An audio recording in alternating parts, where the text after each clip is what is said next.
Capers head coach, David Petrozello. So David, how are you enjoying Cape Breton so far?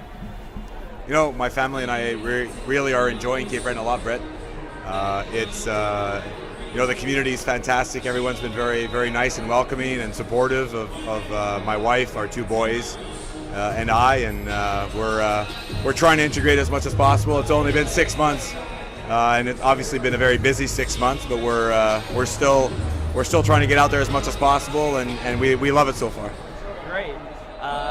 Obviously, the record isn't quite where you would want it to be at this point of the season, but can you pick out any positives that you saw from this team in the first half? Oh, there are tons of positives. You know, we're very much about understanding who we are as a team, and we're trying to do different things. We're trying to lay a different groundwork for success, and that takes time. And there are tons of positives that I see every day in practice.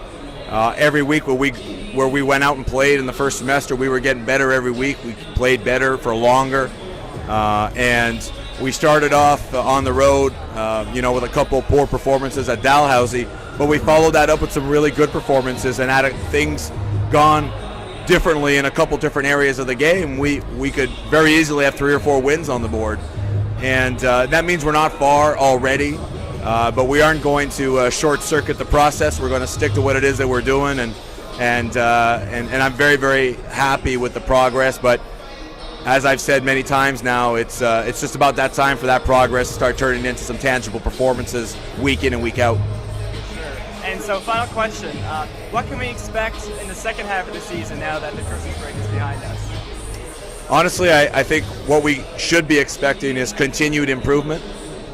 We should definitely be seeing, a team that seems to trust itself more on the floor. Guys that know each other better, that know their tendencies and each other's habits and everything else. And that leads to better play on both ends of the floor. So, guys playing, more cohesively on both ends, offensively and defensively. And I think we're going to just see that continued progression. And like I said, hopefully now is the time that that progression turns into some performances that we can hang our hat on and then build on from there. All right, thank you, Coach. Thanks a lot.